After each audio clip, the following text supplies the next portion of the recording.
When I left office just 6 weeks ago, we had created the most secure border in U.S. history. We had built almost 500 miles of great border wall that helped us with these numbers, because once it's up, they used to say a wall doesn't work. Well, you know what I've always said? Walls and wheels, those are two things that will never change. The wall has been amazing. It's been incredible, and little sections of it to complete. They don't want to complete it. They don't want to complete little sections in certain little areas. They don't want to complete, but it's had an impact that nobody would have even believed. It's amazing, considering that the Democrats' #1 priority was to make sure that the wall would never, ever get built, would never, ever happen, would never get financed. We got it financed. We ended catch and release, ended asylum fraud, and brought illegal crossings to historic lows. When illegal aliens trespass across our borders, they were promptly caught, detained, and sent back home.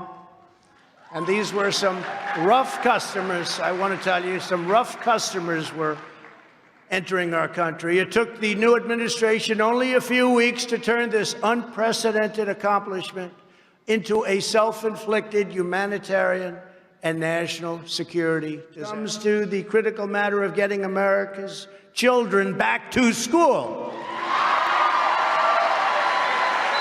And they must get back, and get back right now. Right now. Crazy.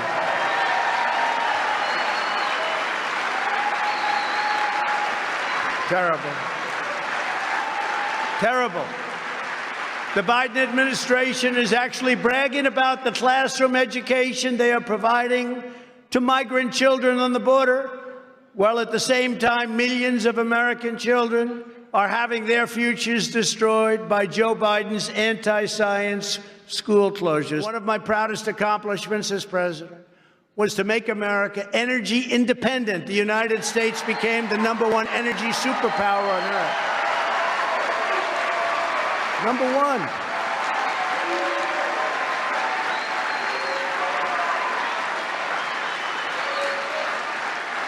Became #1.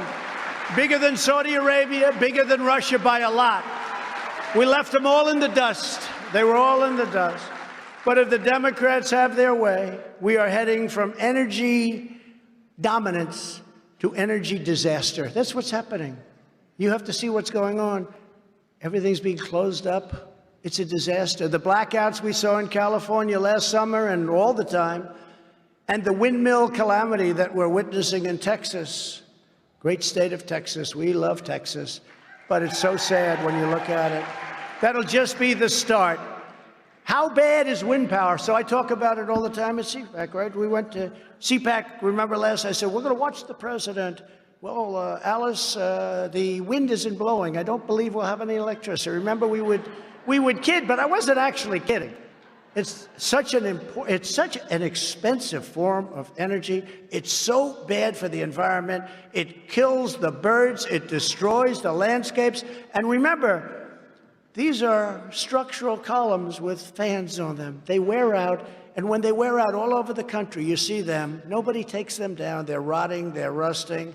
How this is environmentally good for our country. Standing before you today, I am supremely confident that for our movement, for our party, and for our country, our brightest days are just ahead, and that together we will make America prouder, freer, stronger, and greater than it ever has been before. Thank you, CPAC. God bless you, and God bless America. Thank you all. Thank you.